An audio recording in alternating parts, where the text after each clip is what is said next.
রংপুর সদর উপজেলার চন্দনপাট ইউনিয়নের চন্দনপাট উচ্চ বিদ্যালয়ের প্রধান শিক্ষক ও সভাপতির বিরুদ্ধে অর্থ আত্মসাৎ, নিয়োগ বাণিজ্য এবং দলীয় প্রভাব বিস্তার করে সাধারণ মানুষকে হয়রানির অভিযোগে শিক্ষার্থীরা ৮ দফা দাবি জানিয়ে ১৪ দিন ধরে আন্দোলন অব্যাহত রেখেছেন। রফিকুল ইসলাম সাবুলের প্রতিবেদনে ক্যামেরায় ছিলেন জিয়ারুল ইসলাম জিয়াম। প্রধান শিক্ষক রফিকুল ইসলাম ও সভাপতি বাবু চন্দনপাট উচ্চ বিদ্যালয়ের অর্থ আত্মসাৎ, নিয়োগ বাণিজ্য, স্কুলের মূল্যবান বৃক্ষ তখন কেটে বিক্রয়, বিল্ডিংয়ের ইট কাঠ বিক্রি এবং অকারণে আয়াকে চাকরি থেকে অব্যাহত নানাবিধ অনিয়মের প্রতিবাদে গত ১৪ দিন ধরে আন্দোলন অব্যাহত রেখেছেন। প্রধান শিক্ষকের ডান হাত হয়ে সহকারী প্রধান শিক্ষক এরশাদ অনিয়মকে নিয়মে আনতে অভিভাবকদের টাকার বিনিময়ে ম্যানেজ এবং ভয়ভীতি প্রদর্শনের মাধ্যমে আধিপত্য কায়েম করার মরিয়া হয়ে উঠেছেন। রংপুর সদর মাধ্যমিক শিক্ষা অফিসার বলেন, গত 18 তারিখ অনিয়মের বিষয়টি আমি জেনেছি। মাধ্যমিক শিক্ষা অফিসার তিনি কি বলেছেন? আমাদেরকে বলছিল তোমরা ক্লাস করো, আমরা এটা দেখবো, তোমাদের এগুলো দেখার বিষয় না। হেডমাস্টারও যদি 3 মাস না আসে সেটা নাকি কিছু হবে না, সেটা আমাদের দেখার বিষয় না, আমরা ক্লাস শুরু করবো। বাচ্চা বলে কি স্কুল যাস না কেন, এরকম ক্লাস ঠিকভাবে হয় না। একটা বেল দেয় 3 ঘন্টা পরে আর একটা বেল দেয়, তাই যে কোথায় যায়, কখন যে কোন মাস্টার এসে কোন ক্লাস নেবে ঠিকভাবে হয় না। ইংলিশ টিউশন নাই, এই জন্য আমার বাচ্চা বলছে যে বই দিলে যাইনি, আমি স্কুল করবো না, আমি অন্য স্কুল যাবো। আচ্ছা, একটু আগে আমি দেখতে পেলাম সহকারী হেডমাস্টারের সঙ্গে আপনি কথা বললেন, এখানে কয়েকজন অভিভাবক। হ্যাঁ, ওনাকে বুঝছি যে আপনি যে বলছেন আমি মারছি, আমাদের হুমকি দিয়েছে, কিন্তু কোনো ছেলে তো মারে নাই আপনাকে। বলছে না, আমি তো বলিনি, অন্য টিচার বলছে। পদ্ধতি ঠিকভাবে না অবলম্বন করে তাহলে শিক্ষার্থীরা তো এরা ঝড়ে পড়ে যাচ্ছে। 99% এক একটা 4টে 5টা ফেল করতেছে মেট্রিকে। তাহলে কি এটা আমাদের স্কুল? আয়া ছিল একটা, তার নাকি দুর্নীতি করি, তার আইডি অন্যরকম করি, আর একটা ঢুকিয়া তারা জানি আর একটা এনে এর চাকরিটা শেষ করে তার বেতনটা আর একজন আয়া তুলতেছে, এই রফিকুল হেডমাস্টার। তাহলে এটা কি আইন?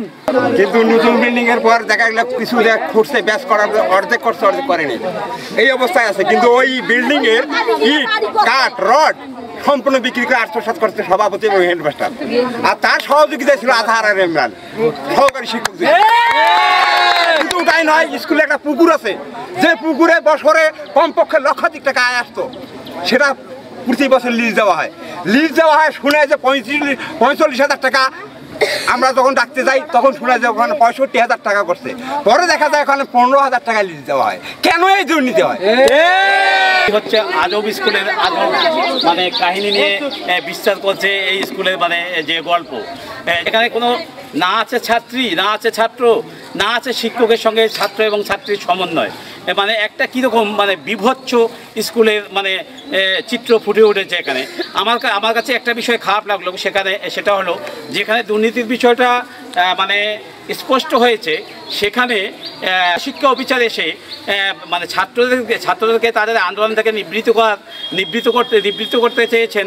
তা নিবৃত্ত করতে তিনি পারেন, আশ্বাস দিতে পারেন যে আমি এই বিষয়টা যে আমলে নিলাম এবং এটার একটা সঠিক বিচার হবে এবং এটার তদন্ত কমিটি হবে, তদন্ত কমিটির মাধ্যমে এটা আমরা দেখব, তোমরা তোমাদের ক্লাসে ফিরে যাও, এভাবে কথা হতে পারে। কিন্তু এখানকার ছাত্রছাত্রীদেরকে কি বলেছে আমি সে বিষয়টা একটু জানবো, এখানে আসলে কি বলেছে। এখানে উনি আসার পর প্রথমে তারা বৈঠক করে, ওরা আসছে, ওদেরকে মানে মনে হয় যে বিয়ের দাওয়াত খেতে আসছে, ওদেরকে বিরিয়ানি, আপনার নাস্তা, আপেল, কমলা, এসব মানে ওদেরকে আপ্যায়নের স্টাইলটা অন্যরকম।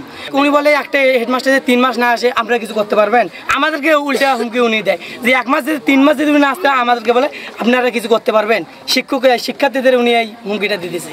আচ্ছা, এই বিষয়টা আমি জানি হলো আমাদের অ্যাসিস্ট্যান্ট হেডমাস্টার একজন সহকারী শিক্ষক এসেছিল, গত 18 তারিখে এসেছিল। আমাকে যখন বললো তখন আমি বললাম ঠিক আছে হেডমাস্টার কেন যায়নি, এটা আমি আপনাদের স্কুলে যাব, এটি একটা। এবং তাদের পরে ওখানকার স্থানীয় লোকজন অভিযোগ নিয়ে আসছিল, আমাকে একটা অভিযোগপত্র দিল, তাই বললাম ঠিক আছে বিষয়টা আমি দেখব। তারপরে আমি তাদের সেই অভিযোগের প্রেক্ষিতে বিদ্যালয়ে যাই, তাদের সাথে কথা বলি ছাত্রছাত্রীদের সাথে, এবং ছাত্রছাত্রীদেরকে বলি যে তোমরা ক্লাস করো, অভিযোগ কি আছে বিষয়টা, তোমরা এটা অভিযোগগুলো যেগুলো রয়েছে সেগুলো প্রধান শিক্ষককে লিখিত আকারে দাও, তাহলে তোমাদের একটা ডকুমেন্ট থাকে। প্রধান শিক্ষক যদি এই কাজগুলো না করে সেই ক্ষেত্রে বিষয়টা আমাদেরকে জানাও, আমরা তখন ব্যবস্থা নেওয়ার চেষ্টা করব। এটি একটি। আর শিক্ষকদের সাথে আমি কথা বলি, সেখানে ক্লাস হচ্ছে না ছাত্রছাত্রীরা, আমি বলছি তোমরা ক্লাসে ফিরে যাও, কিন্তু তারা বলছে যে আমাদের দাবি দেওয়া না হওয়া পর্যন্ত ক্লাসে যাব না। আমি তাদেরকে বলছি যে এটা তো একটা সময়ের ব্যাপার, তোমরা সময় দাও, হেডমাস্টারের সাথে কথা বলি। আর আমি আজকে তাদেরকে পরশুদিন বলে এসেছিলাম যারা অভিযোগ করেছে যে আজকে আমার এখানে তাদেরকে আসার জন্য বলেছিলাম, কারণ ওখানে যখন আমি কথা বলি তখন স্থানীয় জনগণ এত উত্তেজিতভাবে চিল্লাহাল্লা করতেছিল, ওই পর্যায়ে কিন্তু ওইখানে বিষয়গুলো সুষ্ঠুভাবে করা সম্ভব হয়নি। এই জন্য বললাম যে আপনারা আজকে আমার অফিসে আমি হেডমাস্টারকেও ডাকবো, আর কমিটির যারা আছে তাদেরকেও আমি ডেকেছিলাম, তারা সহ আসবে। তো কমিটি যেহেতু গতকালকে একটা সরকারি নির্দেশনা হয়েছে যে কমিটি বাতিল করা হয়েছে সভাপতি, তো এই জন্য তারা হয়তো আসেনি। আজকে হেডমাস্টার এবং অ্যাসিস্ট্যান্ট হেডমাস্টার এসেছিল এবং যারা অভিযোগকারী ছিল তাদেরকে আমি আসতে বলছিলাম, ওরা কিন্তু আসেনি। তো ওরা না আসার ফলে এটি আমার আর কথা বলা সম্ভব হয়নি, তাদের সাথে সুরাহা করা সম্ভব হয়নি। কারণ যারা অভিযোগকারী তারা যদি না আসে তাহলে তো এটা আমরা ডিটেইল এটা বিষয়টা ভালোভাবে বলতে পারবো না, তাদের কাছ থেকে শোনার বিষয় আছে। তো এই বিষয়টা অলরেডি আমি উপজেলা নির্বাহী অফিসারকে জানিয়েছি যে আমি যেখানে গিয়েছিলাম বাস্তব অবস্থা কী, এবং আমার জেলা শিক্ষা অফিসার কর্তৃপক্ষ তাদেরকেও ওনাকেও জানানো হয়েছে। এটা পরবর্তী পর্যায়ে এটা আরও তদন্তের বিষয় রয়েছে। তো যদি আমার কর্তৃপক্ষ এই বিষয়টি আমাকে বলে তদন্ত করার জন্য আরও, তাহলে সেই বিষয়গুলো তদন্ত করে পরবর্তী পদক্ষেপ আমরা নিব। আরেকটা বিষয় আমি লক্ষ্য করলাম যে এখানে এসেই আমি শুনতে পারলাম যে ছাত্রছাত্রীদের বাড়ি গিয়ে হুমকি দেওয়া হয়েছে। ছাত্রছাত্রীদের বাড়ি গিয়ে এই হেডমাস্টারের এই প্রধান শিক্ষকের দোসররা, প্রধান শিক্ষকের চেলারা এবং প্রধান শিক্ষকের পোষ্য যারা আছেন তারা সাধারণ ছাত্র এই কোমলমতি ছাত্রছাত্রীদের বাবা মাকে কেনার একটা চিন্তাভাবনা করতেছেন যে কাদের ক্রয় করলে এই প্রতিষ্ঠানে আবার দৌরাত্ম্য তারা বিরাজ করতে পারবে। এই বিষয়টা সম্বন্ধে আমি জানবো যে এই কোন কোন ছাত্রছাত্রীর বাসায় এরকম অভিভাবকের কাছে গেছে। আমি একটু তোমার কাছে শুনতে চাবো আসলে কী ঘটনা। আসসালামু আলাইকুম, আমি মোসাম্মদ লিয়া, আমি 10ম শ্রেণীতে পড়ি। মানে আমি আমার বান্ধবীদের বলছিলাম যে কালকে মিছিলে যাব, তোরা আয়। ওরা বলে না রে, আমার বাসায় আমার মা বাবারা আসতে বারণ করতেছে। কেমন বাধা করতেছে, এতদিন তো আসতে দিল, আজকে আসতে দিবে না।